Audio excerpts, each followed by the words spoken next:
जय जगन्नाथ। आसंता बुधवार मार्च 20 तारिख मुझे काली मंदिर पानपोसर राउरकेला। आपण मैंने जानते दीर्घ दिन है मोर दैविक चिकित्सा चलुची। शह शह संख्यार रोगी मान भिड़ लगुच। जदि आपण मानकर किसी रोग दुख कष्ट अच्छी आसतु आसंता बुधवार मार्च 20 तारिख निजे आसतु दैविक शक्ति चमत्कार अनुभव करूँ किपर बिना औषध असाध्य रोग सब भल हो ना ये खाइबार अच्छी पालिबार अच्छी किसी ना केवल भगवान का आशीर्वाद असाध्य रोग सब भल हो।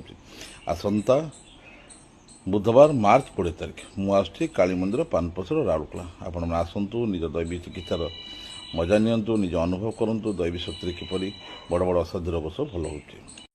एठारे कौन औषध ना कि ना खाइबार ना पीबार ना पालिबार ना कि ना केवल भगवान का आशीर्वाद असाध्य रोग सब भल। थे आसतु दैविक चिकित्सार मजा नियंतु। दयाकोरी भिडियोटी बारंबार शेयर करूँ। जय जगन्नाथ जय जगन्नाथ जय जगन्नाथ।